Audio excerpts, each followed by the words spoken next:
que la grâce de Dieu repose sur vous, que le Seigneur vous bénisse abondamment et qu'il garde votre maison, vos familles, qu'il vous préserve de tout mal et que ce temps que nous passons chaque soir dans sa présence soit un temps de bénédiction et puisse vous ouvrir des portes, puisse vous ouvrir encore des grâces, des opportunités.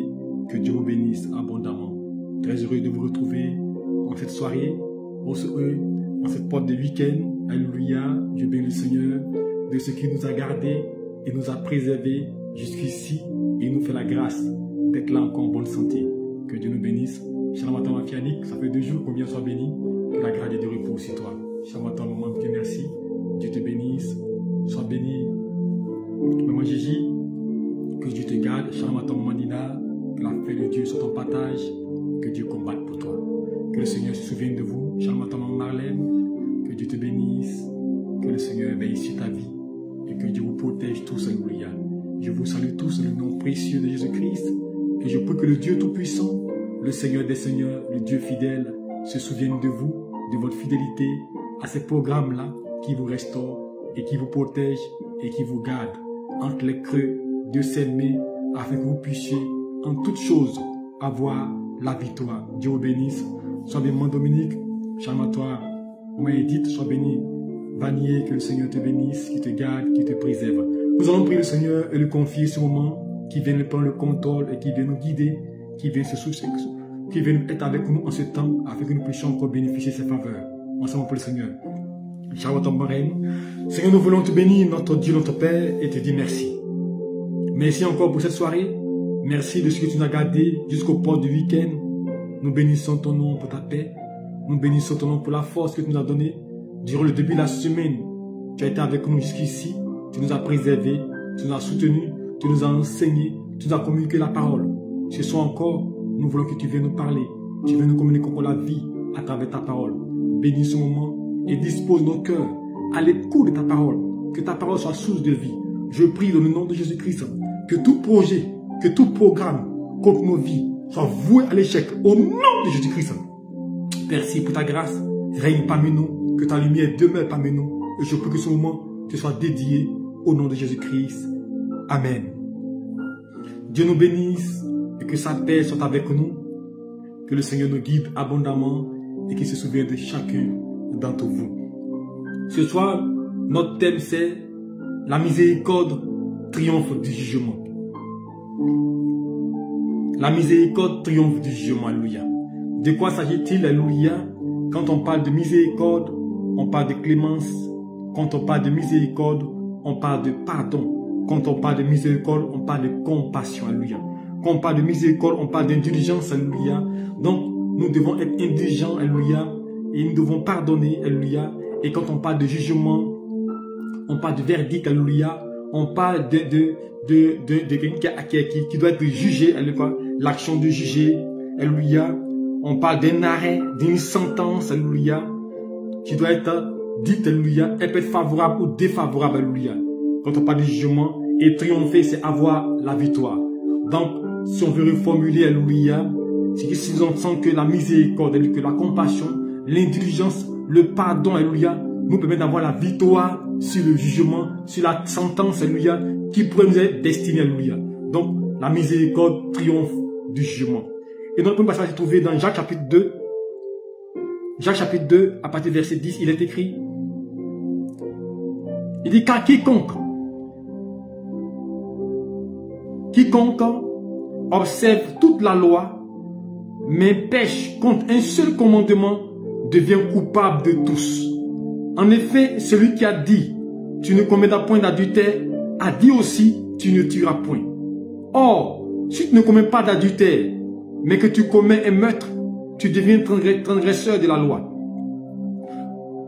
Parlez et agissez comme devant être jugé par une loi de liberté. Car le jugement est sans miséricorde pour qui n'a pas miséricorde, qui ne fait pas miséricorde, et la miséricorde triomphe du jugement. Alléluia. Je reprends cette partie-là. Car le jugement est sans miséricorde pour qui n'a pas fait miséricorde, la miséricorde triomphe du jugement. Alléluia. Le Seigneur bénit sa parole. Alléluia. Ici, l'auteur de cet ouvrage-là va nous interpeller sur un fait. Il va nous parler de la loi. Et il va dire quiconque, alléluia, quiconque obéit à la loi, alléluia, quiconque suit la voie de Dieu, alléluia, mais qui ne respecte pas la totalité, il dit, cet homme-là est coupable. Et c'est en cela qu'il va le dire, à partir du verset 10, que celui qui obéit à un commandement et sans obéir à l'autre commandement, il se trouve coupable. Car le même Dieu qui a dit, tu ne commettras pas d'adultère, c'est celui qui a dit, tu ne commettras pas de meurtre. Donc, si tu ne commets pas d'adultère, que tu commets un meurtre, c'est comme si tu reviens à 0. Alléluia. Donc ici, il veut révéler que obéir à toute la loi est l'élément central qui pourrait t'aider, alléluia, à être sauvé, alléluia. Or, l'homme est incapable d'obéir à la loi. Par conséquent, il se trouve être coupable, alléluia, parce qu'il n'est pas en mesure d'obéir à la loi. Donc, il devient transgresseur de la loi. Alléluia. Il devient transgresseur de la loi. Donc, la loi gouverne sa vie. La loi le conduit. La loi le domine. Alléluia. Or, la loi dit que celui qui n'obéit pas ne peut pas vivre. Alléluia. Pour vivre, pour avoir la vie, pour avoir la paix, pour avoir la joie, il faut obéir à la totalité de la loi. Ce n'est pas le fait d'obéir à un. Alléluia. Même si tu obéis, on dit 10. Même si tu obéis à 9. Que un seul, tu n'obéis pas. La loi dit que tu as désobéi à tout. Alléluia. Donc, pour que tu puisses être, alléluia, justifié, tu dois obéir à toute la loi. Alors, l'auteur d'Hébreux va nous révéler que le fait de ne pas obéir à la loi, à toute la loi, alléluia, obéir à un seul et ne pas obéir à l'autre, fait de nous des transgresseurs de la loi. Alléluia. Or, si nous sommes des transgresseurs de la loi, c'est que nous devons passer un jugement. Alléluia. Car la Bible déclare que le salaire du péché, c'est la mort. Alléluia. Donc une personne qui n'arrive pas à obéir à la loi, une personne qui n'arrive pas à suivre la loi, il tombe sous le coup du péché. Par conséquent, le jugement est déjà établi. Il est condamné. Or, s'il est condamné, c'est qu'il doit aller à l'enfer. Alléluia. Voici le jugement qui est dit, alléluia, sur la vie de l'homme. Alléluia.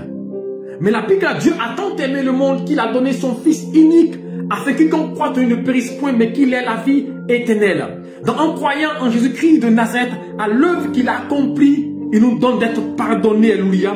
Et il crée une ouverture, alléluia, pour nous permettre d'échapper à la condamnation de la loi. Alléluia. Au verset 12, il va nous dire du chapitre, alléluia, 2 que nous venons de lire. Il dit, parlez et agissez comme devant être jugés par une loi de liberté. Parlez et agissez comme devant être jugés par une loi de liberté. Une loi qui nous justifie, une loi qui nous donne véritablement de pouvoir avoir la faveur de Dieu. Alléluia. Et il continue pour dire au verset 13, car le jugement est sans miséricorde pour qui ne fait pas miséricorde. J'ai même arrêté là un temps soit peu. Il dit le jugement est sans miséricorde pour qui n'a pas fait miséricorde. Ce qui sous-entend que toute personne qui refuse de faire miséricorde, il dit le jugement est sans miséricorde pour lui. Donc tu n'auras pas de pardon lorsque tu n'es pas capable de pardonner, capable de délaisser une situation qu'on t'a fait. Donc le jugement est sans miséricorde. Donc une personne qui ne pardonne pas ne peut pas avoir la miséricorde. Vous pouvez prier, vous pouvez gêner, invoquer le sang de Christ pour vous laver, pour vous sanctifier, mais il dit le jugement est sans miséricorde. Il est catégorique. Alléluia. Le jugement est sans miséricorde pour qui n'a pas fait miséricorde. Alléluia. C'est pourquoi il est important que nous puissions avoir une vie de miséricorde, une vie de compassion, une vie de pardon, une vie d'indulgence. Nous devons avoir une vie de clémence. Parce qu'aujourd'hui, on n'est pas clément. Aujourd'hui, on n'est pas indulgent. Alléluia. Il y a des choses sur lesquelles on peut passer. Il y a des choses qu'on peut laisser tomber. Mais on va prendre ça pour faire une histoire. On va prendre ça pour pouvoir avoir des décisions avec quelqu'un. Pour bouder quelqu'un. Pour ne pas être en paix avec quelqu'un. Alléluia. Alors, l'auteur de Jacques veut nous révéler que le fait de manifester la miséricorde, alléluia, est importante. Parce que le jugement, alléluia, la miséricorde, alléluia, ne peut pas être établi si nous ne pouvons pas, alléluia, si nous voulons échapper à la miséricorde, nous devons, alléluia, et au jugement plutôt, nous devons manifester la miséricorde. C'est pour dire le jugement est sans miséricorde. Donc laisse-moi te dire une chose que si tu n'arrives pas, alléluia, à être clément, à pardonner, il dit le jugement sera sans miséricorde pour toi. Donc quand tu seras face au Seigneur, face à Dieu, parce que tu n'as pas pardonné, parce que tu n'as pas laissé tomber, le jugement sera dur pour toi. Donc tous ceux qui vont subir le courroux de Dieu, c'est tous ceux qui ne sont pas arrivés à laisser tomber, à pardonner. Et le jugement sera sans miséricorde pour eux. Alléluia. Et quand nous continuons notre passage, il va dire encore une chose essentielle. La miséricorde triomphe du jugement. La miséricorde triomphe du jugement. Vous savez, ça signifie que lorsque vous manifestez la miséricorde, vous avez la victoire sur le jugement. Vous échappez au jugement. Alléluia. C'est pourquoi la Bible déclare, pardonne nos offenses, comme nous pardonnons aussi à ceux qui nous ont offensés. Alléluia. Si vous voulez recevoir le pardon de Dieu, si vous voulez échapper à la mise au jugement, si vous voulez sortir de tout ce qui est problème négatif de la vie à cause de votre situation, vous devez être en mesure de manifester la miséricorde. Car la miséricorde nous permet d'échapper à tout jugement. Et la miséricorde triomphe du jugement. Alléluia. C'est la miséricorde qui nous a permis de triompher de la damnation. Parce que toute l'humanité entière était vouée à aller en enfer. Mais c'est parce que Dieu nous a aimés. Alléluia. Alléluia. Il nous a aimés que cet amour, ce pardon-là a triomphé du jugement. Parce que selon la loi, nous tous, on devait être pendus, on devait être tués, on devait aller en enfer. Mais la miséricorde de Dieu à notre égard a triomphé du jugement.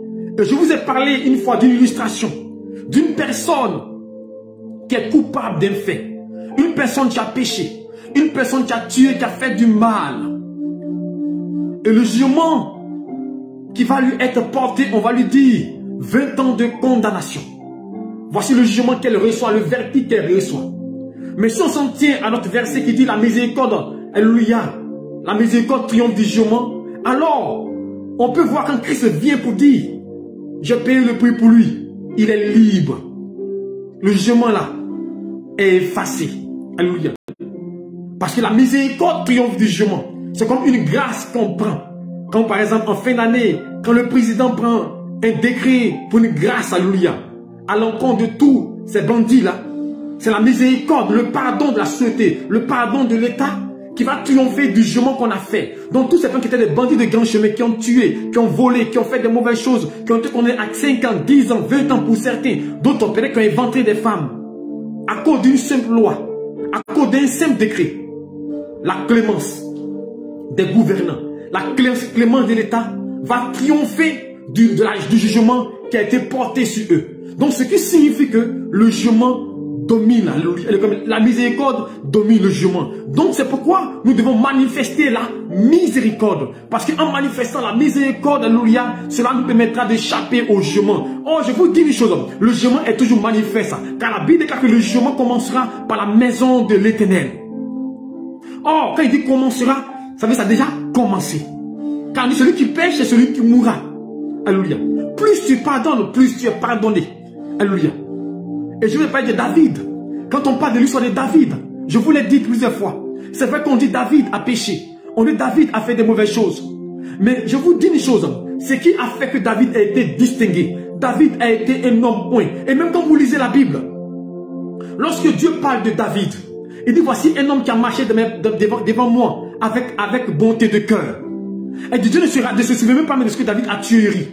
Lorsqu'il donne un message à Jéroboam qui avait commis l'iniquité, alléluia, il va dire David, ton père David, lui qui a régné avant vous, il a marché dans les pas de Dieu, il a suivi mon chemin. Or, nous connaissons tous la vie de David, nous savons ce que David a fait. Mais la miséricorde triomphe du jugement. David aimait pardonner. Alléluia. Quand vous lisez la Bible, quand Absalom, comme Adonijah plutôt, a abusé de sa sœur, il a été chassé. Mais quand il a demandé pardon, David l'a reçu. Il a laissé tomber. Absalom, son propre fils, a fait un coup d'état contre lui. Quand il a demandé pardon, David a laissé tomber. Saül en voulait à la vie de David.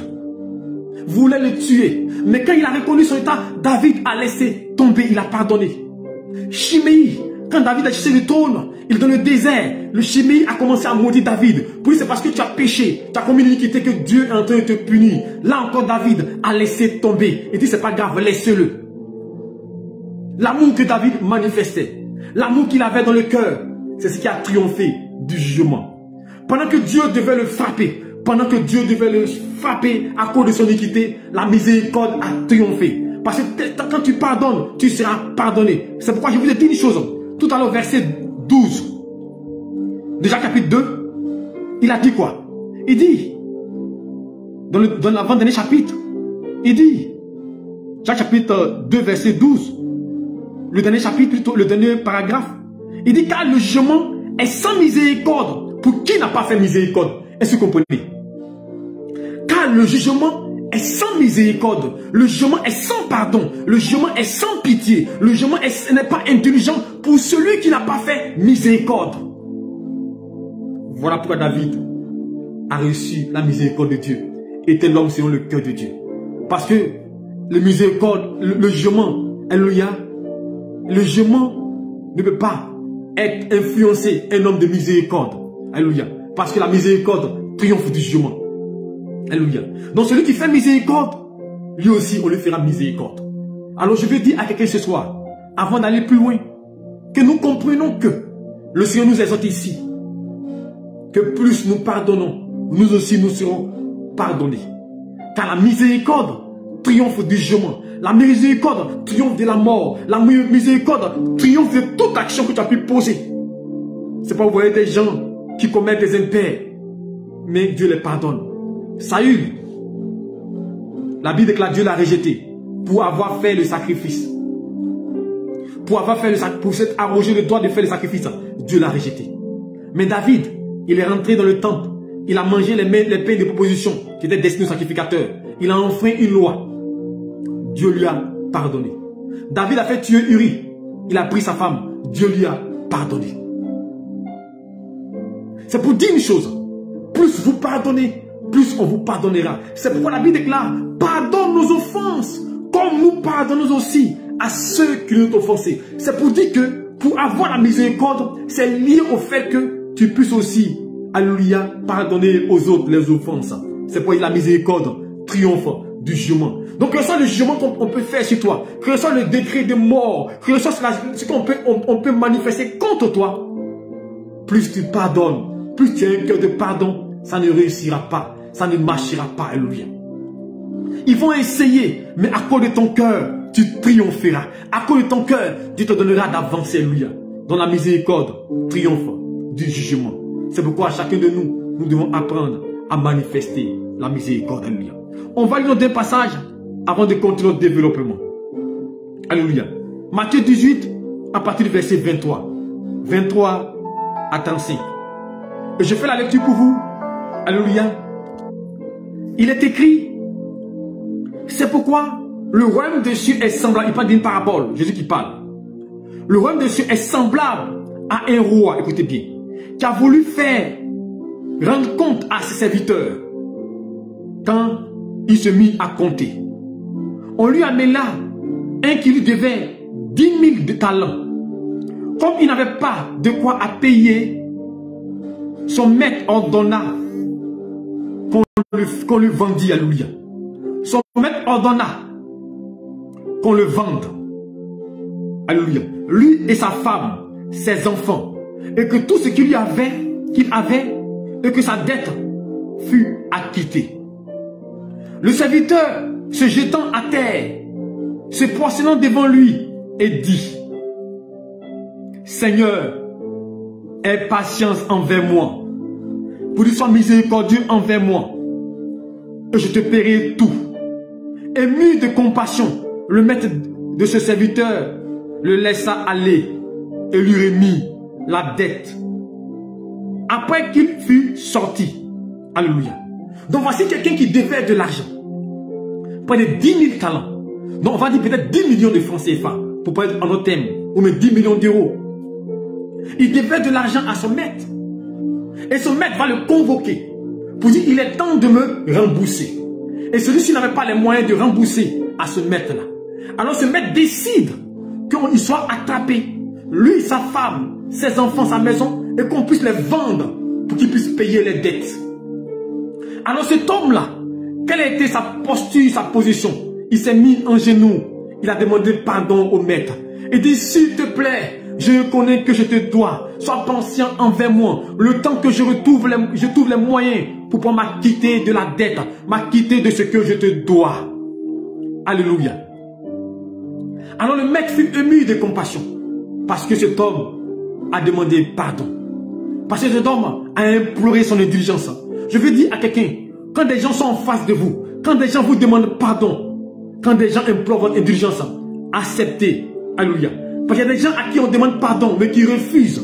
Il y a des gens à qui on demande clémence, mais qui refusent. Tu dis, je ne veux pas. Quand une personne vient te demander pardon, il faut l'accepter. Et cet homme qui devait assez d'argent, alléluia, la Bible déclare, il a demandé pardon.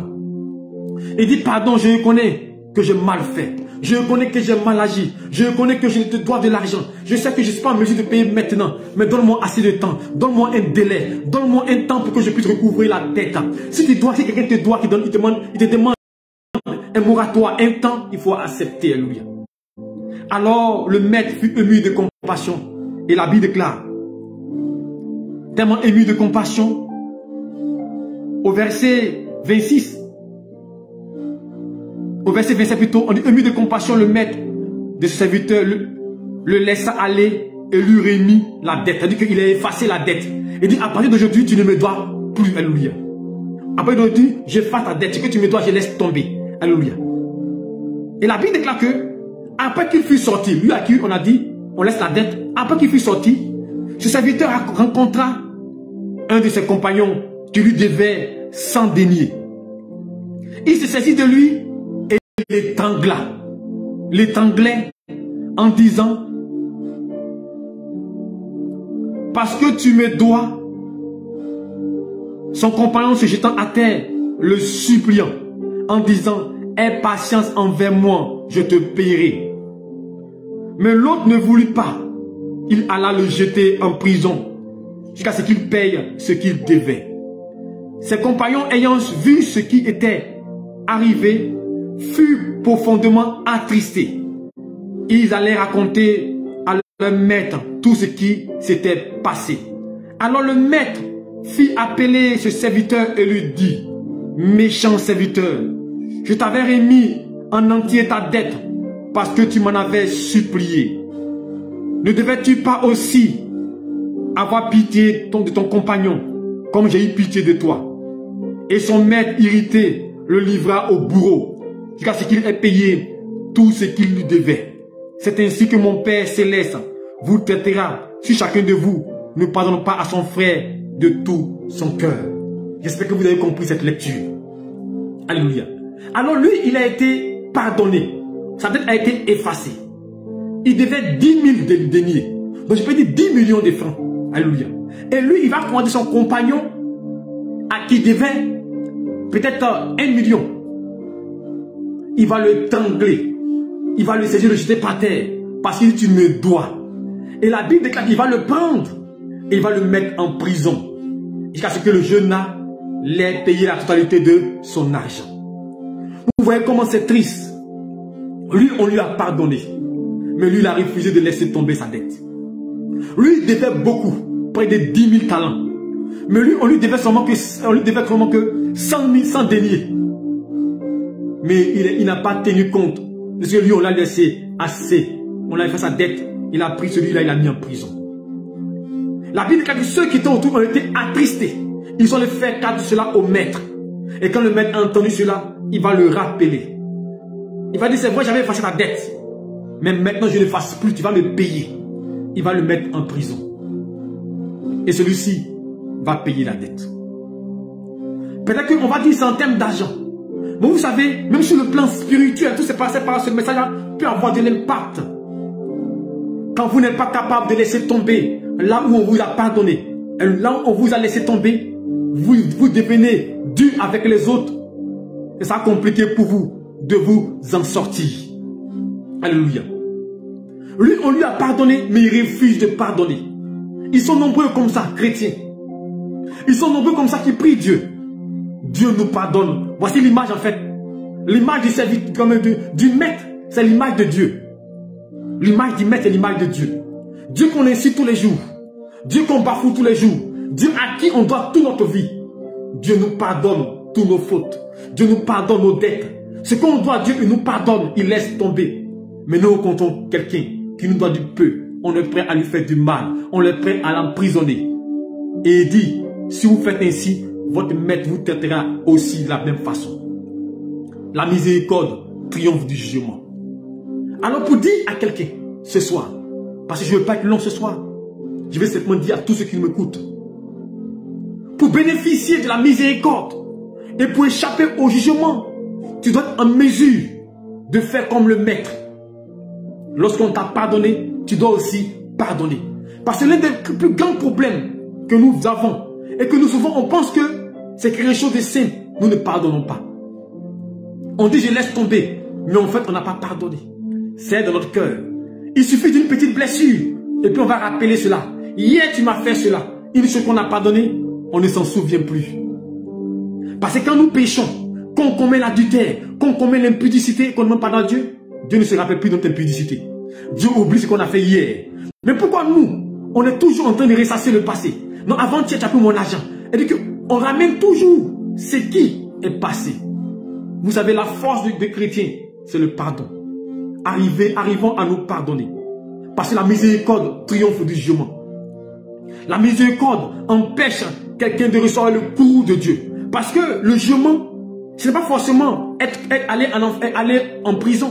Le jugement, c'est subir les actions que tu as posées. C'est-à-dire que tu peux subir la maladie, subir l'échec, des blocages, l'anti-mariage, des difficultés à cause d'une action que tu as posée. Parce que souvent quand on parle de jugement, les gens voient seulement le côté salut, où tu appelles le salut, ou mais le côté où on te met en prison. Non. Le fait de ne pas être miséricordieux, le fait de ne pas pardonner, peut envoyer des malheurs dans ta vie. Si elle dit que le fait de pardonner, Dieu peut t'enlever un accident sur ton chemin. Tu dois subir un jugement d'accident. À cause d'un péché, tu dois subir la mort, subir la maladie. Mais à cause du fait que tu as pardonné, Dieu enlève la mort, Dieu enlève l'échec, Dieu enlève le blocage, Dieu enlève la destruction. C'est pas la miséricorde triomphe du jugement. Une personne qui pardonne, mon frère, laisse-moi te dire, ils vont comploter, mais ils ne réussiront pas. Parce que le pardon est une puissance. C'est pas dire on vous mesurera de la mesure dont vous mesurez les autres. Une personne qui pardonne, Dieu l'aide. David, comment on peut imaginer que Jonathan, qui était fils de Saül, logiquement Jonathan devait prendre le trône après son père. Il savait que David était celui qui était choisi. En temps normal, il devait comploter contre David. Mais Jonathan a aidé David. Mon frère, ma soeur, je vais te dire une chose. Quand tu manifestes la miséricorde, ceux qui te combattent, eux-mêmes vont devenir, ils vont évidemment être des sources de bénédiction pour toi. Ceux qui te combattent, Dieu va mettre la confusion dans les camps. À l'image de Aman qui combattait Mardoché. Aman combattait Mardoché. Aman en voulait la vie de Mardoché. Mais Mardoché était plein de miséricorde, plein d'amour. Mais Dieu a élevé Mardoché. Quand vous êtes plein de miséricorde, vous serez délivrés. Parce que la miséricorde triomphe du jugement. Quand vous êtes plein de miséricorde, là où on vous met, Dieu va vous sauver. Regardez Joseph en prison. Il pouvait être méchant. Il pouvait dire je n'explique pas les songes. Mais il était plein de miséricorde pour aider les autres. Un homme qui est plein de miséricorde, il est prêt à aider. Même quand on lui a fait du mal. Aujourd'hui, plusieurs d'entre nous ne veulent plus faire du bien. Parce qu'hier, on t'a blessé. Tu es découragé de l'humanité, découragé des hommes, découragé des personnes parce qu'ils t'ont tellement fait du mal. Tu veux devenir méchant, ma soeur, mon frère, ma soeur, mon bien-aimé. Ne tiens pas compte de ce qu'il t'a fait pour devenir méchant. La miséricorde te sauve. Et que tu sais que c'est à cause de ta bonté que Dieu te sauve.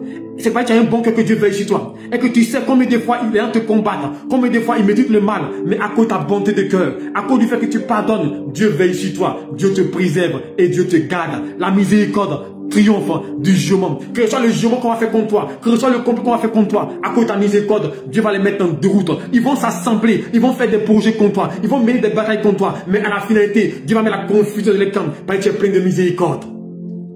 Quand tu es rempli de miséricorde, tu échapperas toujours à un jugement.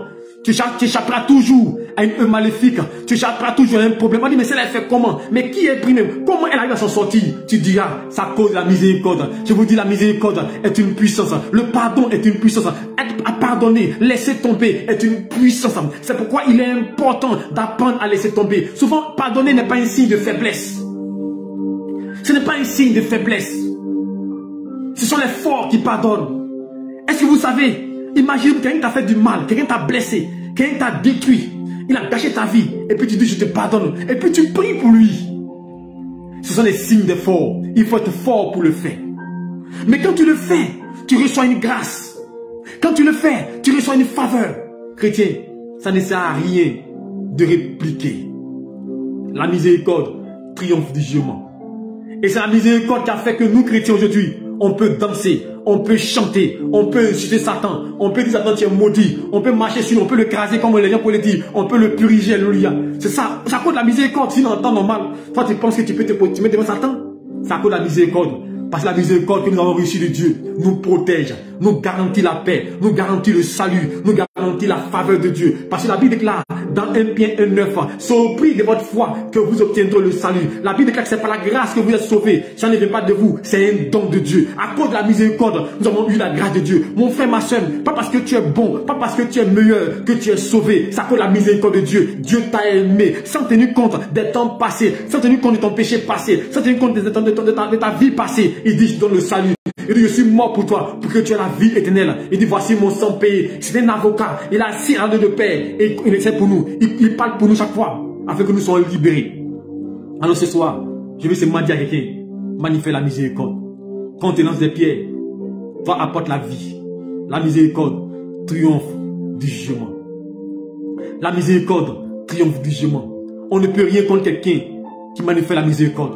On ne peut rien contre quelqu'un qui manifeste une bonté. On ne peut rien contre quelqu'un qui est bon, qui manifeste la justice de Dieu. On ne peut rien contre quelqu'un qui est toujours en train d'aimer les gens. On ne peut rien contre lui. On va faire des complots. Ils vont faire, mais tu réussiras à t'en sortir. Peut-être qu'ils vont se dire, mais c'est fini pour elle. On va la chasser. C'est fini pour elle. Elle va mourir. Et à la dernière position, à la dernière minute, tu verras une main te sortir de là. Parce que la miséricorde triomphe du jugement. Alors, c'est pourquoi il a dit, nous devons aussi être miséricordieux.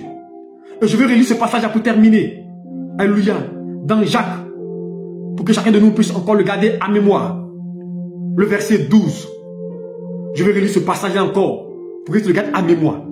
Il dit, parlez et agissez comme devant être jugé par une loi de liberté. Car le jugement, écoutez bien, car le jugement est sans miséricorde. Car le jugement est sans miséricorde pour celui qui ne fait pas miséricorde. Car le jugement est sans miséricorde pour celui qui ne fait pas miséricorde. Si tu ne fais pas miséricorde, le jugement sera, alléluia, sans miséricorde pour toi.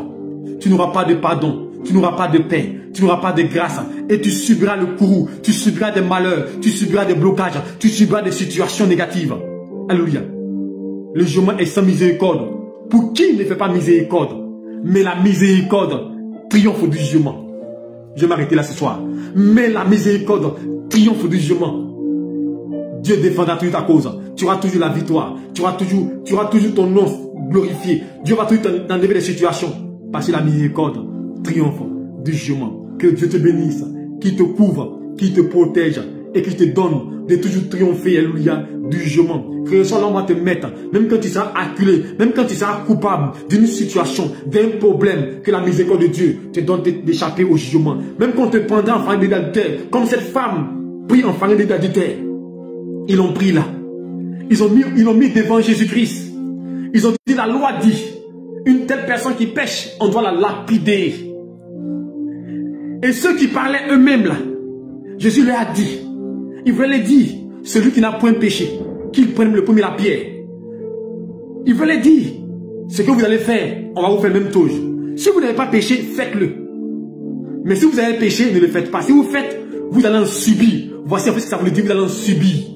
Alléluia. Alors, et tous sont partis. Jésus regarde cette femme, pleine de miséricorde. Il dit, femme, va, ne pêche plus. Car moi, je ne te condamne pas.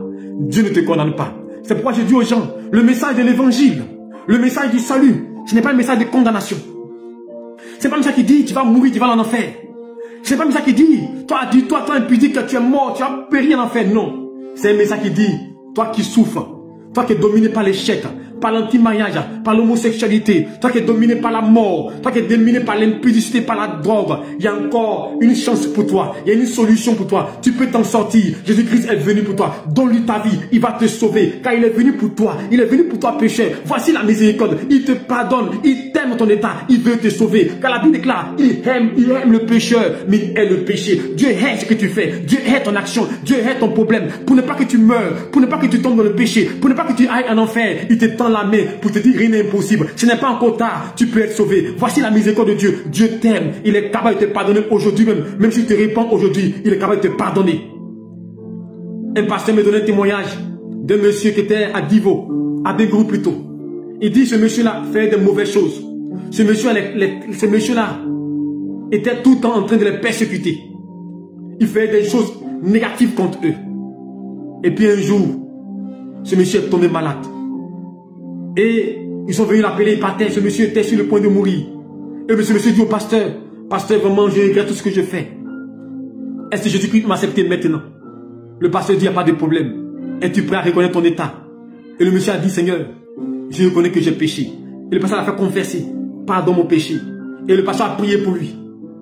Et le pasteur sortant de là, il dit, mais vraiment c'est bizarre. Voici quelqu'un qui a marché négativement toute sa vie. Mais un seul jour, là, c'était Christ. Dieu va le recevoir. La miséricorde triomphe du jugement. Il était condamné à l'enfer, comme ce brigand à la croix. Ce brigand à la croix. Quand les gens parlent de ça, ils disent non, c'est impossible. Le brigand à la croix était dans la même posture que ce monsieur dont je parle. Mais la miséricorde, il a reconnu son état. La miséricorde a triomphé du jugement. Il était destiné à l'enfer s'il mourait, destiné à la damnation. Mais la miséricorde a triomphé du jugement. Il a été le premier à rentrer au paradis, avant Abraham, avant Moïse, avant David, avant les apôtres. Il a été le premier à rentrer. La miséricorde triomphe du jugement. Que Dieu vous bénisse, qui vous garde. Père, je bénis ton nom. Donne-nous de marcher dans tes pas. Donne-nous de suivre ta voie.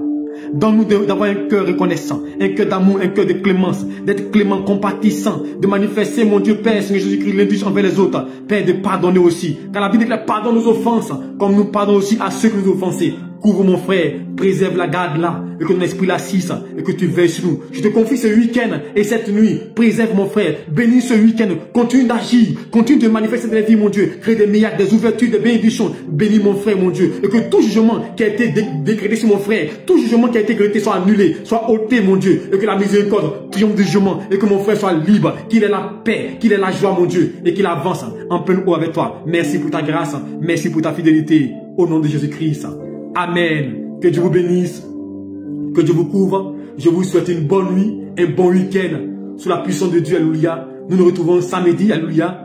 Demain, il n'y a pas prière, demain c'est notre temps de repos. Dimanche, nous nous retrouvons pour un enseignement suivi d'atmosphère prophétique, alléluia. Et lundi, nous reprenons, alléluia. Alléluia, la prière matinale du lundi au vendredi, 5h30, 6h15. Et tous les soirs du lundi au dimanche, excepté samedi, 20h30, 21h15. Shalom à vous. Que Dieu vous garde, qu'il vous protège. Nous sommes disponibles. Tous ceux qui veulent nous joindre, vous pouvez nous appeler. Pour des orientations, pour des conseils, vous pouvez nous appeler. Si vous appelez que nous ne sommes pas disponibles, laissez un message, nous allons vous rappeler. Shalom, Dieu vous bénisse et bonne nuit.